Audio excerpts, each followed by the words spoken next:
গরমের ভিতরে এরকম খারাপ অবস্থা, এখন একটা না দুইটা ফ্যান লাগে, উপরে সিলিং ফ্যানও আছে, সবকিছু নিয়েও তারপরে আমি অসুস্থতে আমি আছি। এই গরমের ভিতরে আসলে সবারই এক খারাপ অবস্থা। আর এই গরমের ভিতরে যদি একটু সচেতন না থাকেন তাহলে কিন্তু হিট স্ট্রোক সহ আরো কিছু মারাত্মক সমস্যার ভিতরে আপনি পড়তে পারেন, যেমন পানি শূন্যতার সমস্যা, বদহজম বা কোষ্ঠকাঠিন্যের সমস্যা সহ আরো অনেকগুলো সমস্যা আপনার হতে পারে। তো আমি বলবো যে এই সমস্ত সমস্যা থেকে আপনি কিভাবে সচেতন থাকতে পারেন, কিভাবে ভালো থাকতে পারেন, এই বিষয়গুলো নিয়ে আজকের আলোচনা।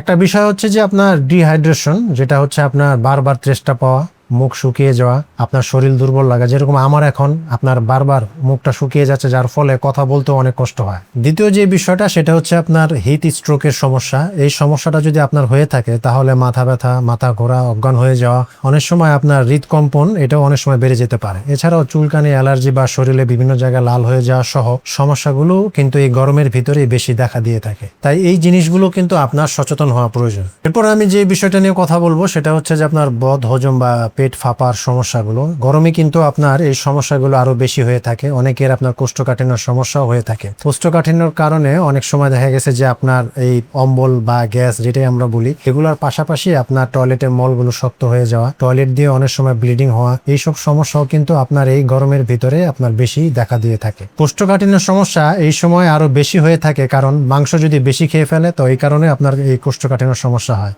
আবার যদি আপনি ফাইবারের পরিমাণটাও যদি আপনার খাবারের পরিমাণে কম দিয়ে করে থাকেন, এটার কারণেও কিন্তু আপনার কোষ্ঠকাঠিন্যের সমস্যা হয়ে থাকে। আপনার মেজাজ খিটখিটে হওয়া, শরীর দুর্বল লাগা, শরীরের ভিতরে একটা অস্বস্তি ফিল হওয়া, আপনার এই সমস্যাগুলো আপনি নিজেই হয়তো বুঝতে পারবেন।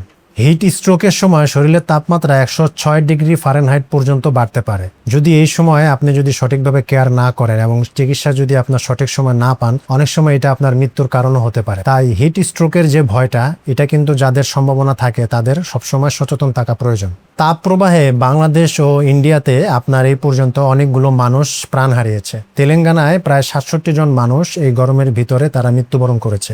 তাই এই গরমের ভিতরে আমাদের সকলেরই একটু সচেতন হয়ে চলাফেরা করা দরকার। এই ক্ষেত্রে করণীয় কি? এই সময় আমাদের আসলে বেশি বেশি পানি পান করা প্রয়োজন। যদি আপনি অফিসে জব করেন অথবা কোনো জায়গায় যদি ট্রাভেলে যান, সেক্ষেত্রে আমি বলবো সবসময় একটি পানির বোতল আপনি সাথে রাখার জন্য চেষ্টা করুন।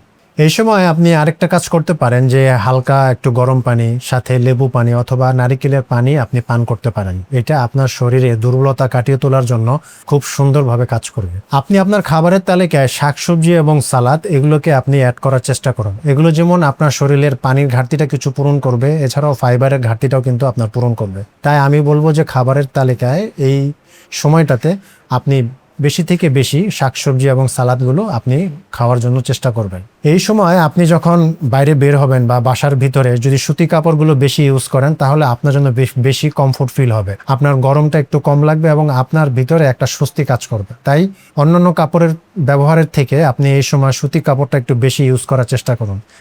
যেই কথাটা আমি বলবো সেটা হচ্ছে যে এই সময় আপনি ড্রিঙ্কস জাতীয় বা মিষ্টি জাতীয় যে ড্রিঙ্কসগুলো আছে এগুলোকে এড়িয়ে চলার চেষ্টা করুন।